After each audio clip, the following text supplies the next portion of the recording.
All right, hello everybody. It's Becky Mossbrucker, and I am the coordinator for workshops with Peninsula Women's Network. And today our workshop is about, I'm going to shorten it down to journalism.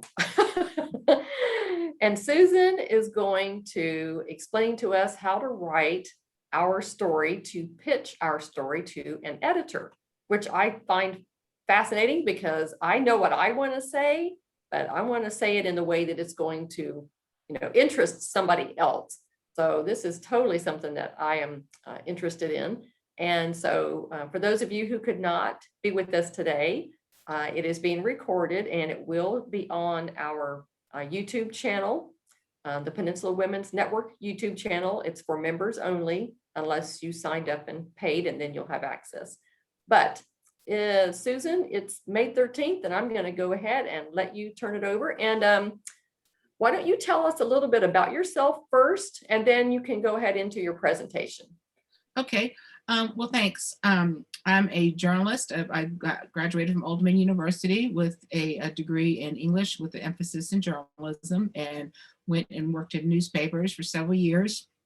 I started out in hard news, and one week, one of the feature writers went on vacation, and they asked me to cover a couple of her stories that need to be taken care of. And I found that to be a lot more fun than sitting in a boring city council meeting. It was a lot more fun to go out and cover feature stuff and talk to interesting people.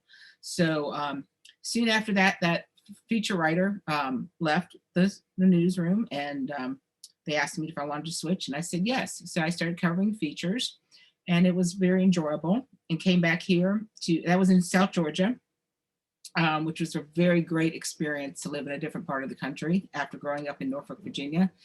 And I actually was educated in Norfolk, Virginia from kindergarten through college as an Old Dominion grad. So came back here, worked at NASA for 3 years in the public affairs department, and then spent some time away from journalism for a few years, got a little bit burnt out, but came right back into it. And I've been freelancing on the peninsula for 15 years. I did that when my second came along, and the babysitter made more money than I did. So, and I wanted to be home with my children. My oldest was 2 and my second was a couple months old, and I just thought that was a better fit. So I did still continue to write. I did about a story a week for the Daily Press, Inside Business, Tidewater Parent, the Health Journal. I've pretty much written about everything except sports. And then last year, over the past about year or 2 years, I've noticed that the Peninsula does not get the coverage that it should from other magazines. They're all based on the South Side, and everybody knows there's the great big divide. So I started Virginia Peninsula Magazine, and this is our latest issue. And this has been kind of a long sort of back of the mind dream of mine for a while, but I really wanted to do it as I saw the increase. The final nail in the coffin of my decision was there was a magazine that's based in Norfolk that wrote an article called 101 Things to Do in Hampton Roads Before You Die, and only 11 were Peninsula events, Peninsula things to do. So that was kind of the one thing I decided to do. So getting to the subject at hand, how to pitch a story to an editor. The first thing everybody knows the who, what, when, why, and where, which is the things that you should know to be ready to say with that. The most important question, and I learned this in the first day of journalism 301, was so what? Why is this important? And that is a very important question. But before you go to any editor, know the publication or know everything about where you're going to pitch it to. For instance, I get news releases and story ideas pitched to me all the time from Macon. I got one this morning from Macon, Georgia. Well, I don't cover Macon, Georgia. I cover Hampton, Newport News, Pocosta, and York County. So that's wasting their time, and it's wasting my time. Know the area that they're covering. That is very important. Another thing is to know the subjects that they cover. For instance, my publication covers food, it covers local retail, it covers a section called On the Move. We have a section called Peninsula People, and we have a section called culture, Arts and Culture Museums, and then we have a section called, I always forget the last one. Oh, On Stage. So that's the sections I have. So be very familiar with the magazine, know it, or whatever we're pitching it to. Also, it's good to know what if you're going straight to a journalist. Some people go straight to the editor, and that was where it gets lost in the shuffle.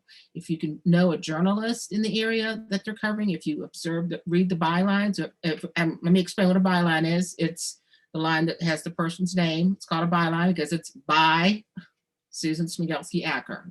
So if you see a certain journalist that is in your subject field, that you want to get in touch with them directly, because a lot of times that's how their story is getting assigned. Usually in my case, and this is true as a freelancer, 97% I would say of the stories I wrote were my ideas. And so that's because people came to me directly, or I would see them directly. And so that's really important too. And they would know what I covered. People would know that I wrote for Tidewater Parent. They knew I wrote for the Health Journal. They knew I wrote for Inside Business. And so that's what they would come to me directly and say, hey, I got this idea. When I wrote for Inside Business, I covered a lot of small business ideas. And so a lot of small business would come to me with ideas. When I wrote for the Health Journal, I wrote a lot about the women issues. And so that's where I'd get a lot of good ideas from there. So, people would know. You have to kind of know who you're talking to and know the publication that you're talking about. Do not try to, I'm going to kind of go through the don'ts here. Don't try to sell anything. That's the most important thing. If you have something to sell, maybe not. However, there's a way to get around it. If you have a subject matter that's related to what you're doing, and Becky, I'm going to use you as an example. If you have something like a good one for you would be if there was like women's crime was going up or something, if you saw that effect. My daughter, in fact, was just at Virginia Tech, and there's been a series of break-ins at her school, primarily in where apartments where females were living. So you could bring that out and say, hey, this is a problem, this is a crisis, this is what you need to do. So put yourself in the position as an expert in the field. And then that way your company can get its representation. So yeah, a lot of times pitching yourself as the expert in the field is better than saying, hey, this is my company and this is what I do. That's a really good way to do it. That we like to do it that way rather than just say, hey, this is my company and it's a wonderful company. So yeah, pitching yourself as an expert is a really excellent way to do that. And a lot of times you can put yourself out there as an expert and it may not be that they need you right away. You can put yourself out there as an expert and call later and like maybe send a reminder or these are some new statistics that are out lately, things of that nature that it's really important to do. Another don't is don't expect to read the story unless you're paying for it. You can ask for your quotes to be read back to you or emailed back to you, direct quotes, but the only publication that I have written for that lets the people read the story first are alumni magazines for college alumni, and when we have professors, but that's because colleges are very political. So, but I have never had a publication that has let people read the story first. Sometimes if it's very scientific, we may take excerpts back and say, hey, is this right? But other than that, no, I've never had that, and that's my policy too. But if you're paying for it, if it's a paid content thing, yes, you have every right to read it. And some other don'ts is be prepared to know how to spell everybody's name. If you're mentioning other people's names in the articles, be prepared to know positions if you're mentioning other people in the article. So you have to be really, on set, because these are the questions that are going to be asked of you. And be prepared that when you're mentioning these spellings, to be able to spell them right then and there. One thing, don't assume that the writer is going to know how to do it, how to spell. One of the first days I also learned in Journalism 301 was the first time you don't ask John Smith how to spell his name, he's going to spell Smith, S-M-Y-T-H-E. So be ready to do that. And that's, and a lot of times when I've had people like start talking and they get so caught up that I'll say, how do you spell it? And they'll get kind of flustered and sometimes a little irritated. So, be ready to be able to do that. Have your dates and times all ready, and of that nature, and be prepared for some hard questions sometimes. There's things that people will not know, but that's kind of it in a gist. But yeah, most of all, know your publication, know the audience, know the writers, and know where you're going with it. I'm open to questions.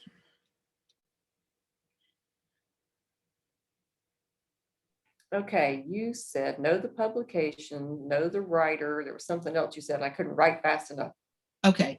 Know what the magazine, know the publication, know the area they cover and the subject matters they cover. Okay. Sorry if I was talking a little fast. No, that's all good. Know how to spell everything, know your date, the basics. Presenting yourself as an expert if you have a product that is really a good way to get out there. Okay. If you have, that is really, as an expert. So don't try to sell your product so much as right. yourself as the expert. So if I decided, I'll just use me. Sure. If I decided I wanted to write an article for your magazine, I write my article and I would send it to you and not the editor. Is that what I understood? You said send it to a journalist, not the editor. No, I wouldn't accept the article because I'd only have a journalist write it. Oh. So you would be interviewed. Okay, I did not catch that. Okay. Yeah. Okay. Got you. So you would be interviewed about the article. Okay. Now you may want to send like what they call a press release and say this, send that out. But, okay. With some, facts and figures, or I gotcha. Send what's it's called a pitch, a story idea. Right. This is what I have. Was not thinking that you would be interviewing me. I was thinking I was writing the article myself and then trying to pitch it to the editor to get it in your magazine. No. I'm glad I asked. It's to pitch the idea. Gotcha. Now and then you interview whoever the person is. Correct. Okay. And I also have an intern from Hampton University that I work with. Oh, cool. Okay. Yes. Now some magazines do that, and I won't say which ones, and those people pay to do that. Oh. But the ones that are reputable, like mine, are going to be the ones that are going to not have a get. And then some people do have like the guest columnists and things of that nature, but it's not going to be total. But I prefer to have a journalist do the actual writing, because there's a thing called the Associated Press Style Book, and this is written according to AP style, and this has all the little details of things like how to place time, how to put 10 a.m. to 7 p.m. and it just has a lot of little details in there, what should be capitalized, what shouldn't, and a lot of things are a little bit different. For instance, we don't put two spaces after a sentence for another sentence, and we just put one space. If you look at articles after a period, it's just a one space. Yes, that's hard for me because I grew up with two spaces. Yeah. So that drives me crazy. Yeah, it's one. Yeah, I know. When I worked at NASA, that was a big thing too, because when I was assistant editor of Researcher News, and there was one secretary that always proofed it too, and we always had to go back and forth, me and the editor, with her on that. It was like, no, AP style is, we write this according to AP style, and so that's that style book that you're talking about, is that something that, so let's say I want to write like a blog, or I want to write a newsletter for whatever my clients. Is that AP style guide something that I can buy, or is it just more for journalists and editors and you can get it. Oh yeah. Okay. No, And it's really good to have because it helps you be consistent. Well, I mean, I haven't had to write a paper for school in, eon, so I probably wouldn't write it the right way anymore because I don't know what all the correct things are. So an AP guide would be good for me to have. Yeah, yeah, it helps you with the consistency. Gotcha. That's a good thing about it. So for your arts section of your magazine, there's a lady that's part of our women's network, Peninsula Women's Network over here, that does photography. So when I heard you talk about arts and that kind of thing, I thought, oh, this would be great for this lady. But I guess you still could. I mean, you would still interview her and you would talk to her about her photography, right? Is that how that would work? Yeah, but it would have to be something open to the public, like if she was Oh, having gotcha. a showing. I got, yeah, right. Which she has done in the past, but of course Okay. with COVID, that all stopped. So Yeah, I know. you may start doing that again, right? I know, right? So there's some things that your magazine you can't even do or could not do because of COVID, for a year. And so Yeah.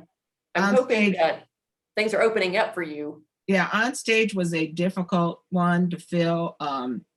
But we did manage with the second issue when everything was really shut down, but we did the 50th anniversary of the Hampton Coliseum. Oh, And that was our on stage feature. And that would actually, be interesting. it was great. It was a great issue. We actually had most advertisers for that issue. And we were the only publication in the area to do something on it. And so we got readers' memories in it, and we did a whole look back. Oh, that's cool. So that was kind of like the on stage, because there's nothing put on stage. But in this recent issue, we did a band that plays locally in different places, Shellfish Coalition, Virginia Shellfish Coalition. It's a group of 3 musicians. Yeah, 3 guys playing guitar, and they play at places like Smoke and St. George's Brewery, but they're really good. I mean, there's 3 older guys that play, So we've done, a couple little things like that. I forget who else we've done. We did, last month, issue before that, we did the Contemporary Arts Network has a display, and that was kind of a combo one because that's their newest exhibit, but they got music that went with the exhibit. So we just combined it. Oh, that's kind of cool. Yeah. So it's a very interesting exhibit. It's very modern, contemporary.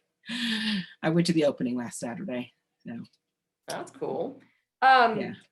If somebody wanted to write an article for their nonprofit organization, do you have a section in your magazine, or do you know of magazines where nonprofits can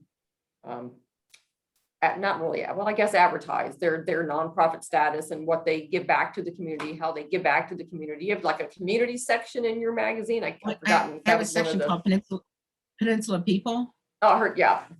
Okay. Yeah, that one is for that. Like we've done, we did the classic car group that shows their cars every Saturday from spring till fall over there by the old Kroger. Oh, okay. And they they do it every Saturday evening. And in order to show your car, it's free to go look, but in order to show your car, you have to pay, I think it's $5. And then they donate that to charity. Oh, okay. They support several. We did Yorktown Women's Club. I've done some people, just people, like the lady who found Dignity for the Aged, who founded, so that's a good one. And we do that, and we have a weekly e-newsletter too. And so sometimes I've got that. I was gonna say. We'll do articles in that. I always have at least a couple new articles in that one. Okay. Yeah, there's the top story. The top story always on the website is always new every week. Okay, good. Yeah. Very good.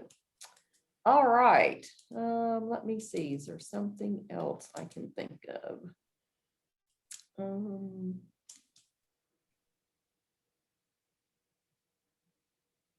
No, I think that covered some of the questions I had. Tell me again the sections in your magazine. Go ahead. You list them for me. I'm gonna see what I'm missing because I think I'm missing one. Okay. Food finds. which doesn't cover, it's more than just restaurants. Oh, okay. We've done the Yorktown Farmers Market. Okay, then there's local retail. And we try to keep that to pretty unique places, but we've done some other things. And there's a Peninsula People, which is people doing good in the community. There is museums or arts museums, not strictly museums, but arts. On stage, and that is not just music. We did was supposed to be the reopening of Kazi's Comedy Club, but she didn't reopen when she said she would. Oh. Actually, I got saved on that one because, and I have to thank Jennifer Maroney on this, because I went to her health fair last year and we met Miko's skate park. And at that same issue, we did the story for On the Move on Miko's skate park, because they also do youth development. Oh, okay. Okay. Kazi's was supposed to be the cover. That was the original plan. And then I did the story on Miko's skate park. And like I said, they also do youth development. And then they told great stories. The lady was a great interview. And I could tell she was prepared. I mean, she was really prepared to tell some very inspirational stories of, kids who have, come back and, came very reluctantly and then end up, really being part of the group. And my husband, who's works with me, and my intern, all read it, and they said, we think Miko's is more inspirational, should be the cover story. So I really got saved in that, because Kazi's ended up not opening, and they still haven't opened. So, oh gosh. Yeah, so she was still in the magazine, but she wasn't the cover, because the cover is the big deal. Yeah. Okay, that's On the Move. And like On the Move is a variety. Like it was said, we did the skate, Miko's skate park. Okay, then we also have, let's see, I always forget one. On Stage. And I think, is that 6? 1, 2, 3, 4, 5, 6. Yep, On the Move was the one I was missing. Okay. And that one's can be a little challenging, but I've done bike trails in the area, and I try to cover. One thing that I always try to do is like make sure I got an even spiel between the 4 cities. Gotcha. Poquoson may not always get in there. I try to get a little something in there about Poquoson, because there's only so much in Poquoson, but I try to keep a good spread of the cities in the area. Kind of York and Poquoson they kind of blend a little bit. So you said you do articles basically on York County, Poquoson. What were the other cities you said you cover? Hampton and Newport News. Okay, all right. Because those are the ones that are the most neglected. I mean, even if you look in the daily press. Oh yeah, I totally agree. Paper, oh yes. The Sunday Break. Yep. Yeah. I mean, yes. They have yesterday's paper had a huge story on a Virginia Beach. And just a little strip on a Newport News restaurant. Yeah, we don't get. So I mean, that was another thing that made me do this. It was like I just kept saying it, and so yeah, it's so you don't cover anything in Williamsburg, or is that? No, that was a very thought out reason, is because there's lots of magazines in Williamsburg. Oh, okay. And geographically, it just didn't make sense. Okay. So, but Williamsburg Magazine just closed up. So I didn't even know they had a magazine. Yeah, it's through the Gazette. Oh, okay. But there's a couple of other magazines there, and there's a lot of those ones that go directly to the house. Right. Yeah. So, and there's Williamsburg Neighbors. There's, what's the other one called? Local Scoop. Oh. That's in Williamsburg too. So there's quite a few. I didn't, they got the coverage and they got the advertisers. So right. Yep. Why bother? Yep. I understand. Yeah. All right. I think that answers my questions anyway. You have any parting words, any other encouragement, things that we can? I'd say overall, if you want to present your self as a business person, make yourself an expert. making yourself an expert in your field and come up with an idea of, how you can show yourself as an expert, and this is what, and if you can tie it into a national trend, like what we call localize it, or even a regional trend, then that's also a good way to present yourself. I used to do that a lot. When I wrote for Inside Business, I would like localize a lot of national or regional trends. That makes sense. Yeah, like when back when everybody knew the breweries, all the local brew stuff came up, and I came to my editor, and this is when we had 3 breweries in the area. We had Ale Works, St. George, and O'Connor in Norfolk. And then there was another one starting in Virginia Beach. And I went to my editor and I said, there's this brewery thing's going to start here now. And it's going nationwide and it's coming here. And she's a cocktail drinker. She's since moved on. One of the best editors I've ever had. But I said, this is happening here. It's been, and she's like, are you sure? Are you sure? And I said, yeah, it's happening here. And so she said, yeah, go ahead and do the story. And yeah, sure enough, now look at it. It's booming crazy here, So, but, it's the same thing. I, knew that it was happening because I was hearing about it happening in other cities, that it was exploding in other cities. So we localized it. So if there's something, that's going on nationally, or, you could say, hey, I'm an expert and I'm local. So that's awesome idea. I would not have thought about that. Finding something that's national and making it more local to your area. Right. Yeah. So, Okay. okay. All right, perfect. Well, thank you so much for All right. doing this for us today. I appreciate it. Well, thank you And, for having me. Oh, you're very welcome. And ladies, this recording will be up on the YouTube channel probably in a week or so. So give us some time to get that up there, and everybody have a great afternoon and appreciate your help. All right. Take care. Thank you. Bye-bye.